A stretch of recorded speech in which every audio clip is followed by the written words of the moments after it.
Okay, today is Tuesday, January 7th, 2014.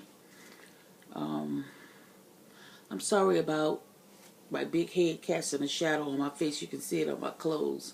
It's not a lot of light in this room.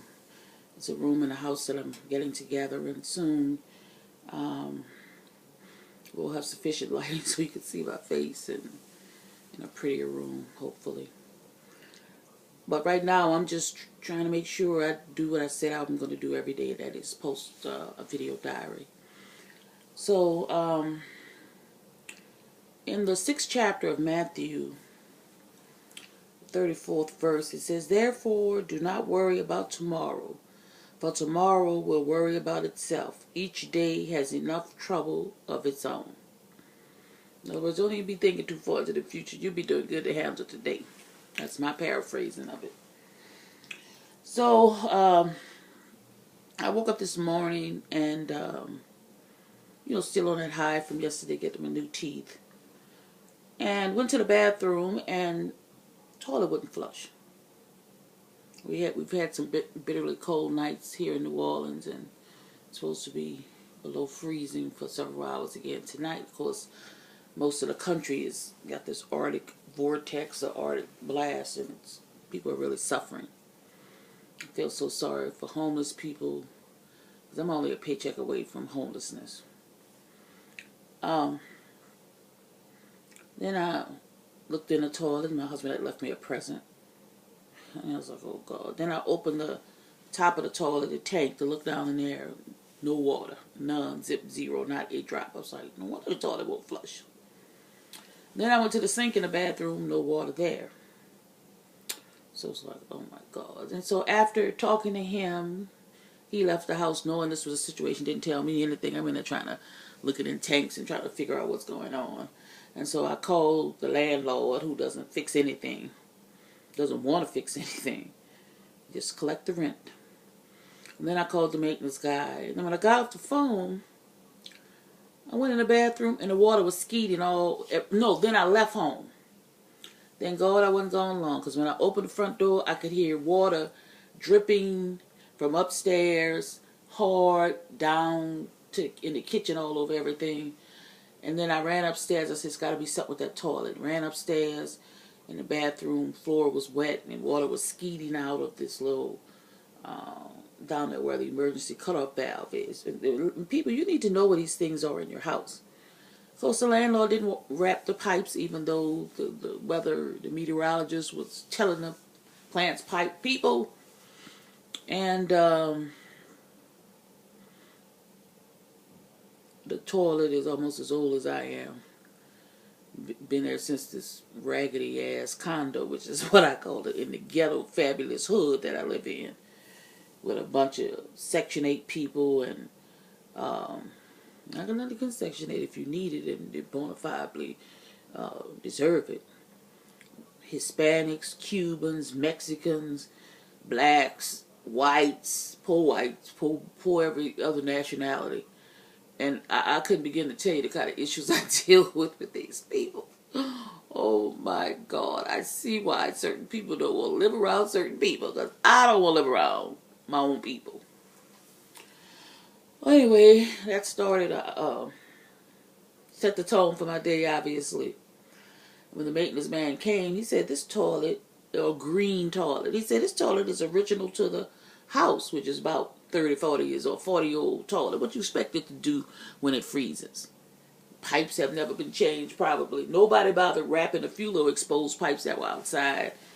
And I'm thinking to myself, all these men, I gotta think of everything. So tomorrow I'm supposed to be getting a new toilet. God. I was talking to the maintenance man. I said, look, it's 7 days into the new year. I've been on a high. I'm not letting this toilet situation get me down. I'll pee in a cup tonight and try to hold everything else. But it won't be till tomorrow afternoon that I can have hopes of getting a new toilet. Or as I think the proper way is toilet. But in naturally known as they call it the toilet. I don't know how you spell it. Terlit. L-E-T, I guess. But I was like, I'm not going to get excited. You know. I didn't even go in the kitchen to see what all had been damaged by the water dripping from upstairs. You know, you're gonna encounter a lot of things that are gonna be irritating and aggravating this year, as in every other year. But you just have to take it in stride and keep on keeping on and just do what you can and then just let God take care of the rest, because there's gonna be challenges. Don't worry about tomorrow. You worry about the day. Tomorrow gonna have enough of its own challenges. And if not having a toilet upstairs is the least of my problems today, it's, as James Cleveland song, it's been a good day. So, whatever situation you're dealing with, well, I'm really in the church mode today. This too shall pass. James Cleveland's song, this too shall pass. I've had heartaches like this before, and disappointments by the score. And those are some of the lyrics in the song, this too shall pass. So I've been plugging away at getting those federal subpoenas issued to the mayor of the city of New Orleans, Bitch Landrew. And no, I didn't misspeak. The city of New Orleans surpassed NOPD, about 15 police officers, but some other civilians, and the Jewish Community Center regarding my illegal and unjustified arrest last August out of the August before last, out of Jewish Community Center. You're going to be hearing a lot about that this year. See, I still have my pretty teeth, y'all. This one's a little long and crooked, but we'll get that straight.